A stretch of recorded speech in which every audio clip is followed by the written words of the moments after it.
नमस्कार. शासन जी आर या यूट्यूब चॅनलवर आपल्या सर्वांचं खूप खूप स्वागत आहे. अखेर राज्य सरकारी कर्मचाऱ्यांसाठी आताच्या घडीची सर्वात मोठी बातमी. त्या संदर्भात एपिसोडच्या माध्यमातून संपूर्ण अपडेट सविस्तरपणे पाहण्याला चला सुरू करूया. अर्जित रजा रोखीकरणबाबत आदिवासी विकास विभागामार्फत दिनांक 12 नोव्हेंबर 2025 रोजी महत्त्वपूर्ण शासन निर्णय निर्गमित करण्यात आला आहे. सदर शासन निर्णयामध्ये नमूद करण्यात आले की आदिवासी विकास विभाग अंतर्गत येणाऱ्या सरकारी आश्रमशाळेमधील शिक्षक व शिक्षकेतर कर्मचाऱ्यांच्या रजा रोखीकरण संदर्भात नागपूर खंडपीठाच्या दिनांक 27/8/24 रोजीच्या आदेशानुसार अंमलबजावणी करणे आवश्यक असल्याने पुढील प्रमाणे सूचित करण्यात आले आहे.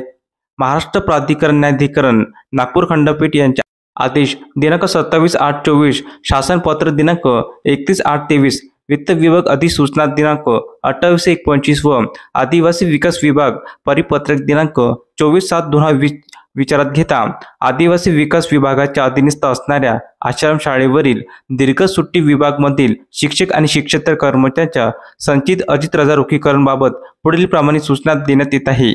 यामध्ये नमूद करण्यात आले आहे की महाराष्ट्र नागरिक सेवा नियम 2025 नुसार आदिवासी विकास विभागाच्या अधीनस्थ असणाऱ्या सरकारी आश्रमशाळेवरील दीर्घ सुट्टी विभागातील कर्मचाऱ्यांना अर्जित रजा रोखीकरणबाबतचे आदिवासी विकास विभाग परिपत्रक दिनांक 24/7/2020 अधिक्रमित करण्यात येत आहे.